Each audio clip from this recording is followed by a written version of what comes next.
நாமத்தை தெரிஞ்சிருக்கிறதுனால முக்கியம் இல்லை, நாமத்தோட நடக்கணும், நாமத்தோட பழகணும், நாமத்தை நேசிக்கணும், நாமத்தோட அமரணும், நாமத்தை துதிக்கணும், நாமத்தை முகிமப்படுத்தணும், நாமத்துக்காக வெக்கப்படக்கூடாது, நாமத்தை மறுதளிக்க கூடாது. என்ன நாமம்?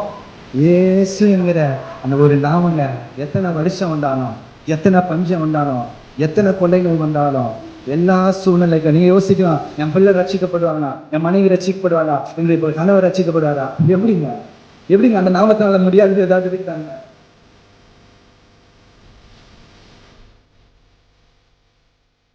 சபையார் அனைவருக்கும் புது வருட வாழ்த்துதலை தெரிவித்துக் கொள்கிறேன். மட்டுமாய் கர்த்தர் நம்மை நடத்தி வந்திருக்கிறார். கடந்த வருஷம் முழுவதும் தேவ கிருபை நம்மை நடத்தினது. ஹல்லேலூயா. ஏசாயா தீர்க்கதரிசி சொல்லுகிறார், இமைப்பொழுதும் நான் உன்னை மறந்தேன், ஆனாலும் நித்திய கிருபையுடன். அவருடைய கிருபைக்கு அளவே இல்லைங்க. ஹல்லேலூயா. நம்ம வாழ்கிற வாழ்க்கைக்கெல்லாம் கர்த்தர் நம்ம மேலே இவ்வளவு அன்பு செலுத்தணுமா அப்படின்னு பார்த்தா எத்தனையோ மீறுதல்கள், எத்தனையோ அக்கிரமங்கள். ஆனால் அது எல்லாவற்றிலும் தேவன் நல்லவராக இருந்திருக்கிறார். ஆமென். சுத்த இருதயம் உள்ளவளாகிய இஸ்ரவேலருக்கு தேவன் நல்லவராகவே இருக்கிறாராம். ஒரு புது வருஷத்துக்குள்ள நுழைஞ்சிட்டோம் அப்படின்னா என்ன அர்த்தம்? ஆண்டவருடைய வருகைக்கு ஒரு வருஷம் முன்னோக்கி போறோம். ஆண்டவருடைய வருகை ஒரு வருஷம் முன்னோக்கி வருகிறது. ஹல்லேலூயா. அதற்காக தான் இன்னைக்கு சபை, அதுவும் இந்த கடைசி நாட்களில் அநேக காரியங்களை நம்ம கேள்விப்படுகிறோம். பார்த்தீங்கன்னா கடைசி நாட்களில் நிகழ வேண்டிய நிகழ்வுகள், நம்முடைய வருகைக்கு என்ன ஆண்டவரை அடையாளம் கேட்கும்போது ஆண்டவர் சொன்ன அநேக அடையாளங்கள் இன்றைக்கு பிரத்யட்சமாய் நடந்து கொண்டிருக்கிறது. இந்த டிசம்பர் மாசத்துல மாத்திரம் நீங்க கவனித்து பார்த்தீங்க அப்படின்னா, இந்த டிசம்பரினுடைய கடைசி வாரங்களில எத்தனை விபத்துகள் தெரியுமா?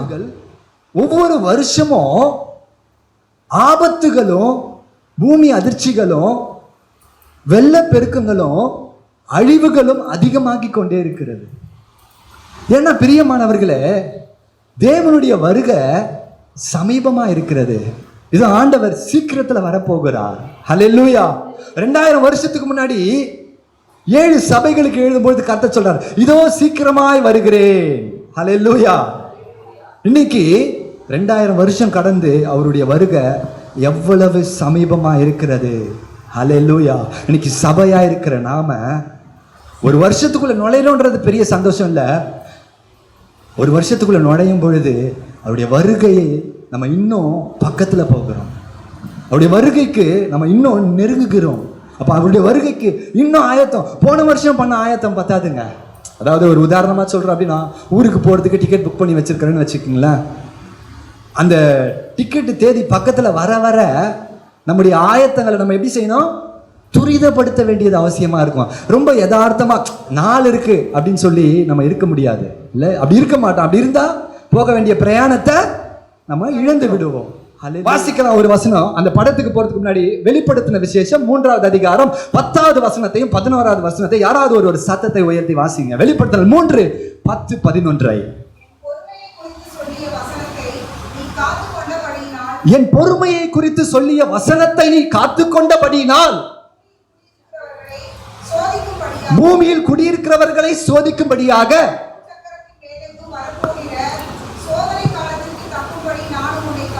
பூச்சக்கரத்தின் மேலெங்கும் வரப்போகிற சோதனை காலத்திற்கு தப்பும்படி நானும் உன்னை காப்பேன். ஹல்லேலூயா.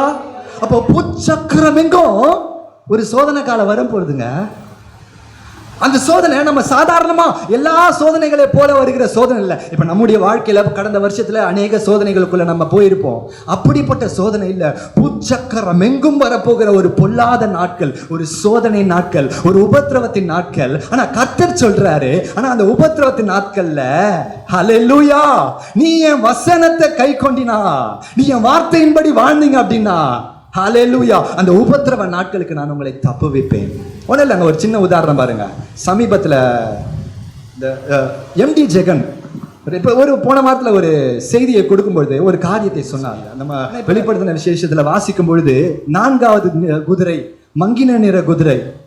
அந்த மங்கின நிற குதிரை வரும்போது என்னெல்லாம் இருக்குமா? பஞ்சங்கள் காணப்படும், பட்டயங்கள் காணப்படும், கொள்ளை நோய்கள் காணப்படும். அதாவது இவ்வளவு நாள் ஒருவேளை நம்ம வேதத்தை வாசி, மத்தேயு 24 வாசி, இதெல்லாம் தீர்க்க தரிசனமா இருக்கு அப்படின்னு நம்ம யோசிச்சிருக்கலாம். ஆனா இனி நம்ம வருகிற நாட்கள் இன்னும் சமீபமாய் போயிட்டு இருக்கிறோம். ரொம்ப பக்கத்துல வந்துட்டோங்க. நம்மளாம் எதற்காக காத்துக்கிட்டு இருக்கிறோம்? ஆண்டவருடைய ஹல்லேலூயா. எந்த வருகைக்காக? இரண்டாம் வருகை இல்லை, அவருடைய ரகசிய வருகை, எடுத்துக்கொள்ளப்படுகிற வருகை. ஹல்லேலூயா. இரண்டாம் வருகை அவர் யாருக்காக வருவார் தெரியுமா? இந்த 70 வீக் முடிஞ்ச பிறகுதான் செகண்ட் கம்மிங். கதறுவாங்க அடுத்த 3 வருஷத்துல யூதர்கள். மேசியா முதல் 3 வருஷம் அவன் யூதர்களுக்கு சாதகமா இருப்பான். அந்த கிறிஸ்து யூதர்களுக்கு எல்லா காரியத்தையும் செஞ்சு கொடுப்பான். அந்த வாரம் பாதி சென்ற பின்பு கரெக்டா 3 வருஷம் வரும்பொழுது அவன் யாருன்றதை காமிப்பான். அன்னைக்கு கதறுவாங்க. மேசியா வந்தது அன்னைக்கு புரியும் அவங்களுக்கு. ஆண்டவரை நோக்கி முழங்கால் படிட்டு கதறுவாங்க. கர்த்தர் மறுபடியுமாக அவர்களை ரட்சிக்கும்படியாய் வருவார். ஹல்லேலூயா.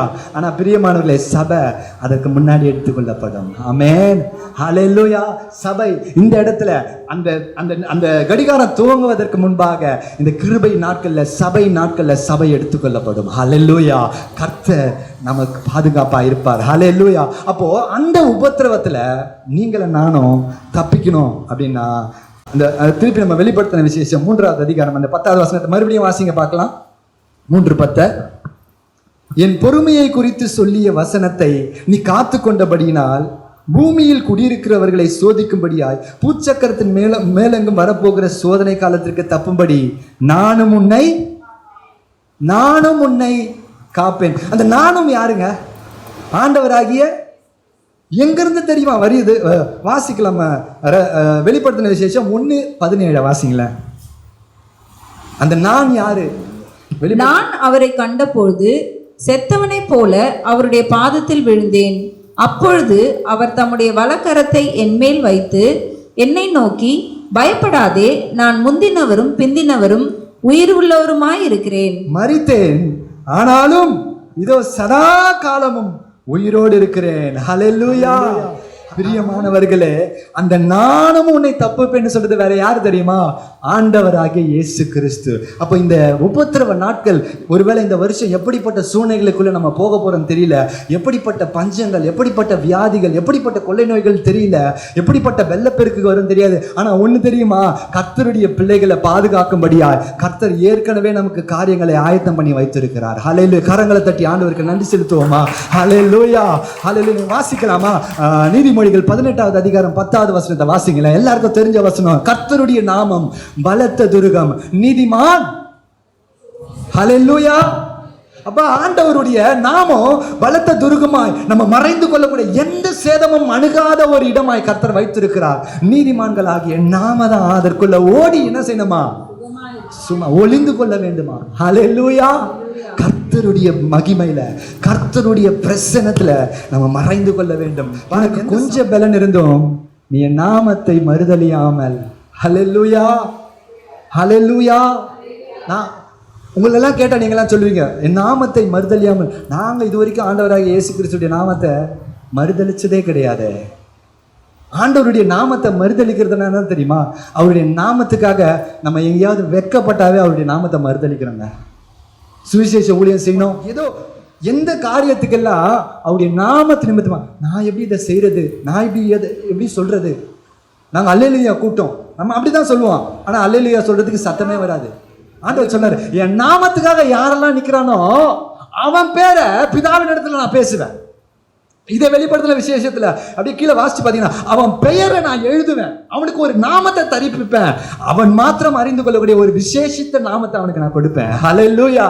யாருக்கு? யார் என் நாமத்தை மறுதலிக்காம இருக்கிறானோ, யார் என் வசனத்துக்காக அவன் ஜீவனே போனாலும். பிரியமானவர்களே, எத்தனை பேர் வசனத்துக்காக ஜீவனை கொடுத்தாங்க தெரியுமா? பிரியமானவர்களே, ஆண்டவர் சார் நான் சொல்லுங்க, பிலதெல்பியா சபையின் தூதனுக்கு கர்த்தர் ஆண்டவராக இயேசு கிறிஸ்து சொல்றாரு, கொஞ்சம் பலன் இருந்தோம் என் நாமத்தை நீ மறுதலியாம என் வசனத்தை நீ கை கொண்டபடினால இதோ திறந்த வாசலை உனக்கு முன்பாக வைப்பேன். ஹல்லேலூயா. நம்ம இப்ப பார்த்தோம் பாருங்க, நானும் உன்னை காப்பேன். இயேசு கிறிஸ்துவினுடைய நாமம். வாசிங்க சங்கீதம் 91:14. சங்கீதம் 91:14. அவர் என்னிடத்தில் வாஞ்சியாய் இருக்கிறபடியால் அவனை விடுவிப்பேன், என் நாமத்தை அவன் அறிந்திருக்கிறபடியால் அவனை உயர்ந்த அடைக்கலத்திலே வைப்பேன். அந்த ரெண்டாவது பகுதியை நீங்க உங்க வாழ்க்கைக்கு எடுத்துக்கங்க. என் நாமத்தை அவன் அறிந்திருக்கிறபடினால் அவனை உயர்ந்த அடைக்கலத்துல வைப்பேன். கரங்களை தட்டி ஆண்டவருக்கு மகிமை செலுத்துவோமா? என் நாமத்தை அறிந்திருக்கிறவன், அவருடைய நாமத்தை அறிந்திருக்கிறவனை கர்த்தர் எங்க வைப்பாரா? முதல்ல சொல்ல, அவன் என்னிடத்தில் வாஞ்சையா இருக்கிறபடினால, ஆங்கிலத்துல அவன் என்னை நேசிக்கிறபடினால நான் என்ன செய்வேன்? அவன் இடத்துல வாஞ்சையா இருக்கிறபடினால அவனை.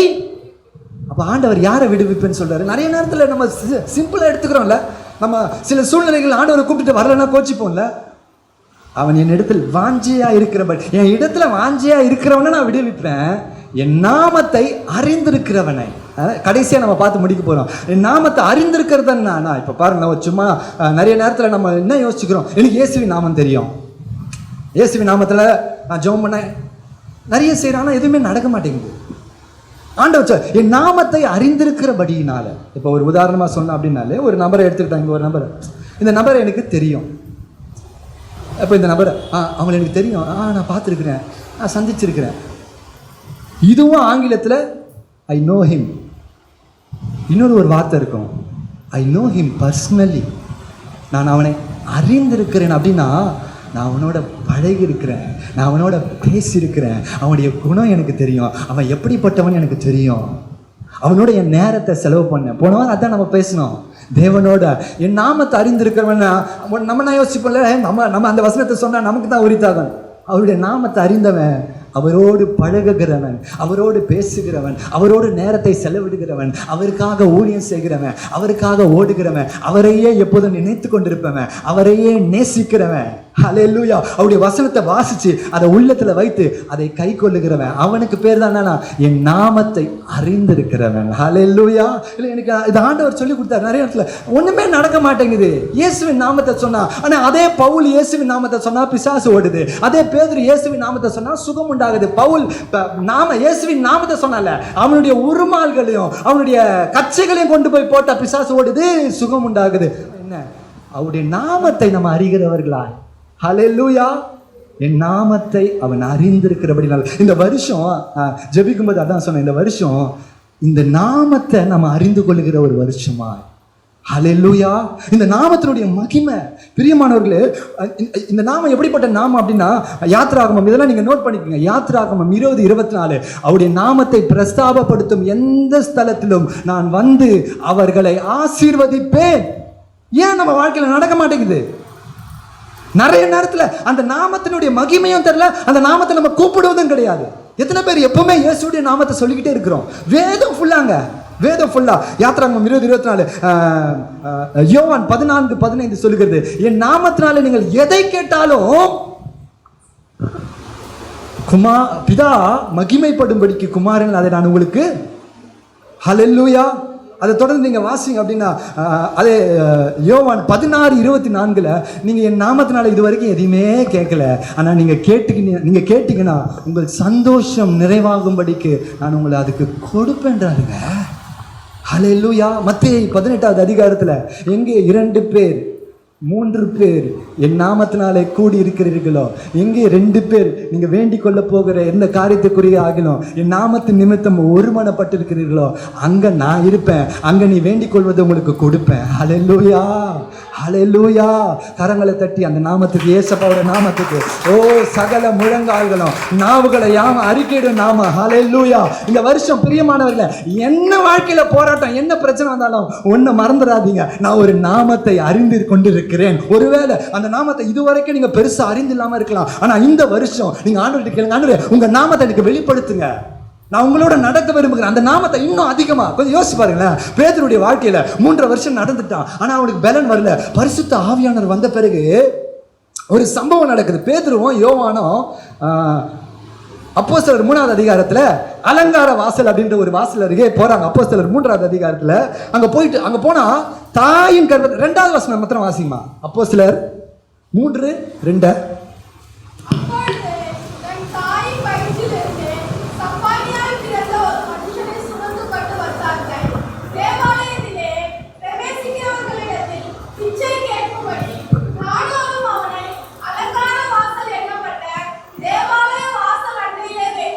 இந்த மனுஷனுக்கு எவ்வளவு வயசு அப்படின்னா, அதுக்கு அடுத்த அதிகாரத்தினுடைய அதே 4வது அதிகாரத்தினுடைய 22வது வசனம், அற்புதமாய் சொஸ்தமாக்கப்பட்ட மனுஷன் 40 வயதுக்கு மேற்பட்டவனா இருந்தான். பாருங்க, தாயின் கர்ப்பத்திலிருந்து பிறக்கும் பொழுது எப்படி பிறக்கிறான் சொல்லுங்க வசனத்துல? சப்பானினா என்ன அர்த்தம்? அவனுக்கு அந்த காலுடைய எலும்புகள்ல எதுவுமே வளரலைங்க. யோசிச்சு பாருங்களேன், என்னப்பட்ட சூழ்நிலையில் அவன் இருந்திருப்பான். ஒரு பிள்ளை பிறந்துச்சுன்னா எவ்வளோ ஒரு சந்தோஷம் இல்லை ஒரு குடும்பத்தில். அந்த பிள்ளை அப்படியே வரும். ஒரு வயசு வரும்போது எப்போ பிள்ளை நடப்பான், எப்படி தத்தி நடப்பான், அவனுடைய பெற்றோர்கள் எதிர்பார்த்துருப்பாங்கல்ல. ஒரு வயசு ஆச்சு நடக்கலை, 2 வயசு ஆச்சு நடக்கலை, 3 வயசு ஆச்சு நடக்கலை. பெற்றோர்கள் தெரிஞ்சிருச்சு, ஐயோ என் பிள்ளைக்கு கால் கரடுகள் பலன் கொள்ளலை, கால் எலும்புகள் வளர்ச்சியே அடையலை, சப்பானியாக பிறந்திருக்கிறான். ஒருவேளை அந்த பிள்ளைக்கு அறிவு தெரிகிற வரைக்கும் வச்சிருப்பான், நான் என்னைக்காவது ஒரு நாள் இவங்கள மாதிரி நடந்துருவேன்ல, நான் கூட இவங்கள மாதிரி நடந்துருவேன்ல. ஒரு கட்டம் அவனுடைய எதிர்பார்ப்பும் வேஸ்ட்டாக போகுது. எவ்வளோ வருஷம் வேஸ்ட்டாக போகுது தெரியுமா? 40 வருஷம். ஒருவேளை அந்த அலங்கார வாசலிலே அவன் நம்பிக்கை இழந்து இனி என் வாழ்க்கை ஃபுல்லாக நான் பிச்சை தான் எடுக்க போகிறேன்னு சொல்லி யோசித்து அவன் அமர்ந்து கொண்டு இருக்கிறான். அதே அலங்கார வாசலில் எத்தனையோ முறை நம்முடைய ஆண்டவராக இயேசு கிறிஸ்து போயிருக்கிறாரு, ஆனால் அவர் சுகப்படுத்தலை. ஏன் தெரியுமா? ஹல்லேலூயா. அவருடைய நாமத்தினால பேதுருவும் யோவானும் இந்த மனுஷனை சுகப்படுத்துவாங்கன்னு கர்த்தர் அன்றைக்கு அறிந்திருக்கிறதுனால ஆண்டவர் சுகத்தை கொடுக்கல. நடந்தது என்ன பாருங்க, அந்த இடத்துல ரொம்ப அற்புதமான ஒரு காரியம். அவன் வந்து அவங்கள பார்க்கறான். பிச்சைக்காரன் தானே, பிச்சைக்காரனா எதிர்பார்ப்பான் ஏதாவது வெயிட்டா கிடைக்கும் அப்படின்னு சொல்லிட்டு. ஒருவேளை இவங்களை பார்த்தோன்னே என்ன எதிர்பார்த்தான்னு தெரியல. ஒருவேளைப்பா நல்ல பெரிய நல்ல அமௌண்ட்டா கிடைச்சதுன்னா ஒரு மாசத்துக்கு நான் இங்க வந்து பிச்சை எடுக்க வேண்டாவே அப்படின்னு அவன் யோசிச்சிருப்பானோ அப்படின்னு எதிர்பார்ப்போட பார்க்கறான். பேதுரு சொல்றான், வெள்ளியும் பொண்ணும் என்னிடத்தில் இல்லை. ஹல்லேலூயா. வெள்ளியும் பொண்ணும் எங்ககிட்ட கிடையாது. ஒருவேளை நீ எதிர்பார்க்கறது இல்லை. இன்னைக்கு கிறிஸ்தவர்கள் நம்ம ஆலயத்துக்கு வருகிறோம், நம்ம நிறைய நேரத்தில் ஹானஸ்டாக பேசுங்களேன், நல்லா சம்பாதிக்கணும், நல்லா வீடு வாங்கணும், நல்லா கார் வாங்கணும், கிட்டத்தட்ட வெள்ளியும் பொன்னியும் தான் நம்ம எதிர்பார்க்குறோம். தப்பாக நினச்சிக்காதீங்க. ஒருவேளை நான் கூட சில நேரத்தில் எதிர்பார்ப்போம். நம்மளாம் யாரு சொல்ல மாட்டீங்க? எதிர்பார்க்கலன்னா சந்தோஷம், எதிர்பார்த்தோம் அப்படின்னா நம்மளும் அதே கேட்டகரி தான். அவன் சொல்றான், வெள்ளியும் பொண்ணும் எங்களிடத்தில் இல்லை. ஏன்னா ஒரு பிச்சைக்காரன் வந்து வெள்ளியும் பொண்ணுமே கேட்பான், ஏதோ $1 $2 போட்டால் பெரிய விஷயம். ஒன்று அவன் சொல்கிறாங்க, நசரேயனாகிய இயேசுவின் நாமத்தினால எழுந்து நட. ஹல்லேலூயா. இந்த வருஷம் ஒருவேளை வெள்ளியும் பொண்ணும் உங்கள் வாழ்க்கையில் இல்லாமல் இருக்கலாம். ஒருவேளை மனுஷனுடைய பெரிய சிபாரிசு உன் வாழ்க்கையில் இல்லாமல் இருக்கலாம். எங்கே போனாலும் மனுஷன் கணக்கில் தயவு கூட உன் வாழ்க்கையில் கிடைக்காம இருக்கலாம். ஆனால் ஒன்று மறந்துடாத, இயேசு நாமம் நமக்கு இருக்கு. ஹல்லேலூயா. ஒருவேளை உன் மேனேஜர் உங்களை டார்ச்சர் பண்ணுறான், ஒரு வேலையில் ஏதோ ஒரு சூழ்நிலை வருது, நீ போய் முட்டிக்கால் போட்டு சும்மா கிடையாது. அவருடைய நாமத்தை அறிந்தவனை உயர்ந்த அடைக்கலாம். அவருடைய நாமத்தை அறிந்தவன் போய் முட்டிக்கால் போட்டு ஆண்டவரேன்னு கண்ணீர் சிந்தனான்னு வச்சுக்கேன். ரொம்ப நேரம் ஜெபம் தேவையில்லை, ரொம்ப நேரம் ஜெபம் கிடையாது. மாத்திரம் நீங்கள் சபையை நான் வேண்டிக்க ஒன்று மாத்திரம் அந்த நாமத்தை அறிஞ்சு கொடுங்க. நான் கூட போன வருஷம் அந்த நாமத்தை சரியாக அறிஞ்சிக்கலைங்க. அந்த நாமத்தோட நடங்க. அந்த நாமத்தை சொன்னா என்னென்னலாம் நடக்குதுங்க. ஒண்ணுமே செய்யல. அவன் சொல்ல, வெள்ளியும் பொண்ணு என்கிட்ட கிடையாது, பெரிய பணக்காரன் கிடையாது, சிபாரிசு கிடையாது, நான் பெரிய அரசியல்வாதி கிடையாது, பெரிய தலைவன் கிடையாது, ஆனால் என்கிட்ட ஒன்று இருக்கு தெரியுமா? நசரேயனாகிய இயேசுவின் நாமத்தினால நீ எழுந்து நட. அவ்வளவுதான். பல மணி நேரம் ஜெபம் கிடையாது, ஒரே நிமிஷம் இயேசுவின் நாமத்தினால எழுந்து நடனா அவன் நடந்துதான் ஆகணும். ஏன்னா அந்த நாமத்தினுடைய வல்லமை அவ்வளவு வல்லமை. ஹல்லேலூயா. அதை நடத்திட்டு சொல்றான் பாருங்க, 3:16 எப்படி இந்த சுகம் வந்துச்சுன்னா, அவருடைய நாமத்தை பற்றும் விசுவாசத்தினாலே அவருடைய நாமமே நீங்கள் பார்த்த இவனுக்கு இந்த சர்வாங்க சுகத்தை கொடுத்தது. ஹல்லேலூயா. ஹல்லேலூயா. கர்ப்பத்துல இருந்து சப்பானியா பிறந்தான், எலும்பு வளரல. ஆனா இயேசுவின் நாமத்தினால, நீங்க யோசிச்சு பாரு விக்கி, எலும்பு வளரல. இப்ப இயேசுவின் நாமத்தினால, ஏன் விக்கி பெரிய சொல்லிட்டு இயேசுவின் நாமத்தினால அப்படின்னு சொல்லும் பொழுது அங்க என்ன நடந்துச்சுன்னு இதெல்லாம் கொஞ்சம் இமேஜின் பண்ணி என்ன நடந்திருக்கும்னு நினைக்கிறீங்க? they will carry him கூட இருக்காது, அவனை சுமந்து கொண்டு வந்தார்களா? எப்படி? அந்த மனுஷனை பொருளை தாங்க தூக்கின்னு வருவாங்க, ஒரு இடத்துல வைப்பாங்க, இன்னொரு இடத்துல தூக்கி போய் வைப்பாங்க. ஒரு பொருள் மாதிரி இருந்திருக்கிறான். அப்ப என்ன நடந்திருக்கும்? இயேசுவின் நாமத்தை சொன்ன உடனே எலும்பு வளருதுங்க, இல்லாத எலும்பு வளருது. ஹல்லேலூயா. இயேசுவின் நாமத்தை சொன்ன உடனே செத்து போன சாராளுடைய கர்ப்பம் 18 வயசு பெண்ணு மாதிரி மாறுது. மரிச்சு போன லாசரு 4 நாள் மரிச்சு நான் இன்னைக்கு போயிட்டு தேடி பார்த்தேன் அந்த பாடி டீகம்போசிஷன் என்னெல்லாம் ஆகும். இருதயம் ஃபர்ஸ்ட் நிற்குமா, அப்புறம் ரத்த ஓட்டலாம் நிற்குமா, என்னெல்லாம் நடக்கும். ஏப்பா எல்லாம் அந்த ரத்தத்தில் இருக்கிற செல்ஸ்லாம் எல்லாம் அக்குவே ராணிவார் பிச்சு போட்ட மாதிரி போயிடும். ஒண்ணுமே திருப்பி அதை திருப்பி ரீயூனியன் பண்ணவே முடியாது. ஒரே வார்த்தை, லாசரு வெளியே வா. ஹல்லேலூயா. அடிக்கடி ஊழியக்காரர் சொல்லுவாரு, என் பேரை கூப்பிட்டு சத்தமா ஒரத்த சத்தமா லாசருவே வெளியே வா சொன்னார்னா, அவர் பொதுவா வெளியே வான்னு சொல்லியிருந்தாருன்னா மொத்த பணமும் வெளியே வந்திருக்கும். அவ்வளவு வல்லமை அவர் வார்த்தைக்கு அவ்வளவு வல்லமை. ஹல்லேலூயா. அதனால குறிப்பிட்டு வேண்டாம் லாசருவே நீ வெளியே வா. அந்த கட்டளை லாசருக்குமா கொஞ்ச நேரத்துல திருப்பி பிளட் செல்ஸ் அந்த ஆர்கன்ஸ் எல்லாம் திருப்பி ஆர்கன்ஸ் அப்படியே உருகி ஊத்திடுமாம்பா. எப்படிப்பா திருப்பி உருவாகும்? அந்த நாமம்பா, அந்த நாமம் திருப்பி உருவாக்குதுப்பா. ஹல்லேலூயா.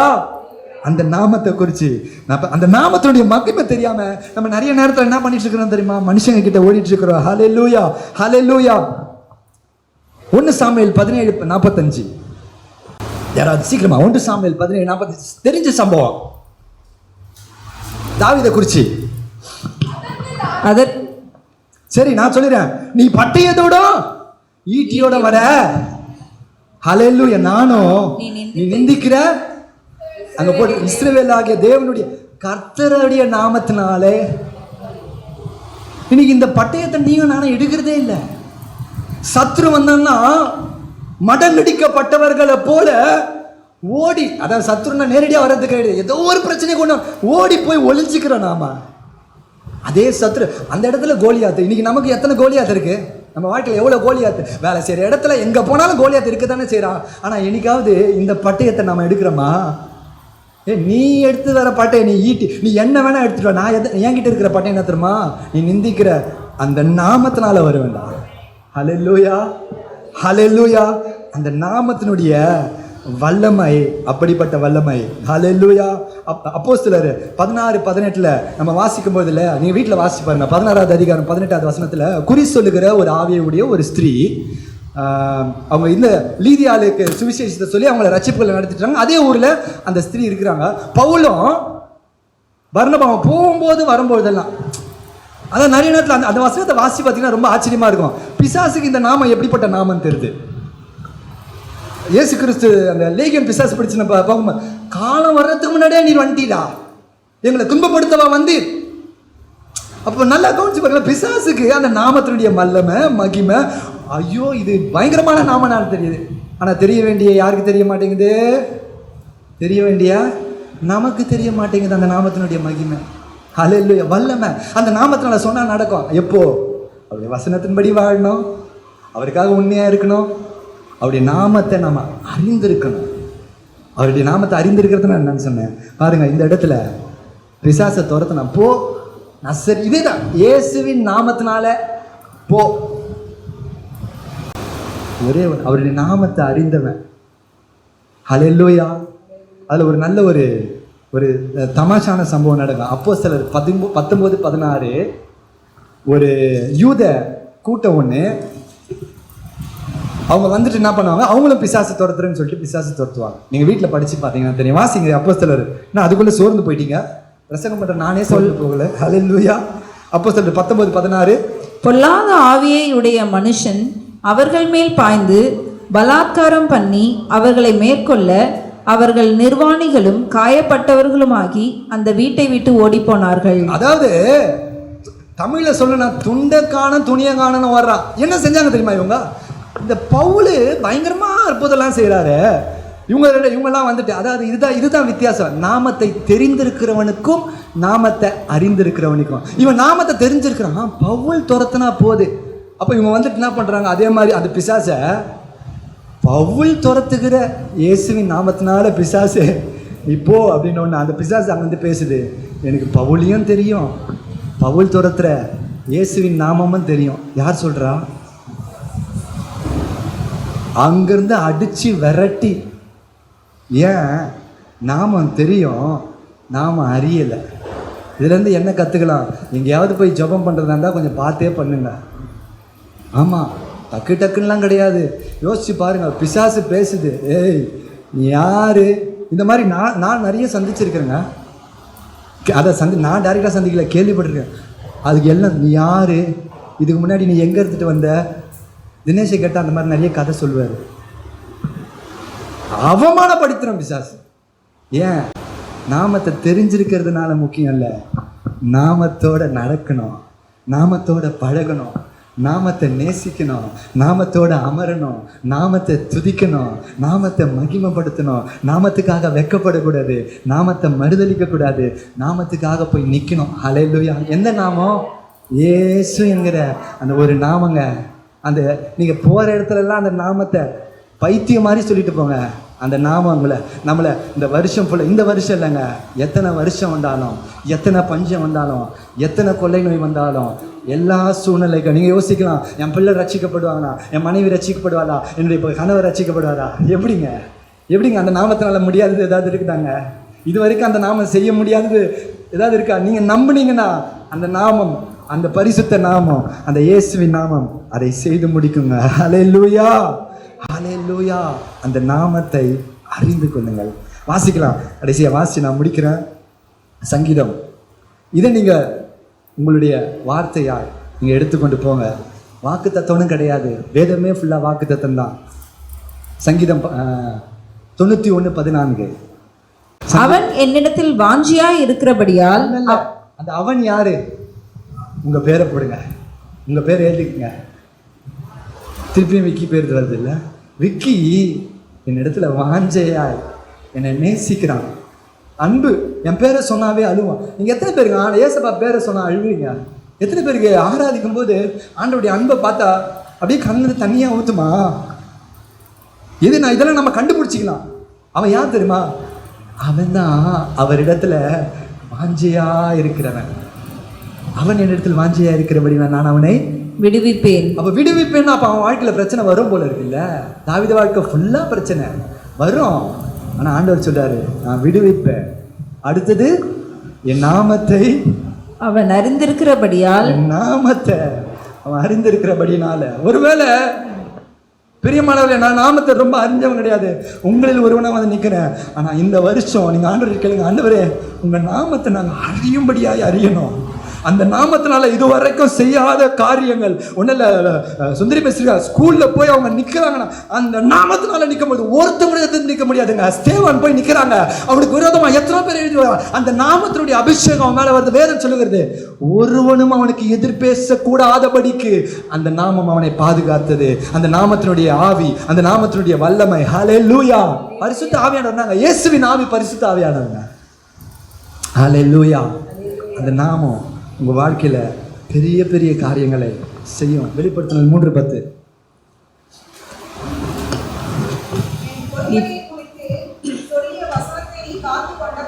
என் பொறுமையை குறித்து சொல்லிய வசனத்தை நீ காத்து கொண்டபடியால்,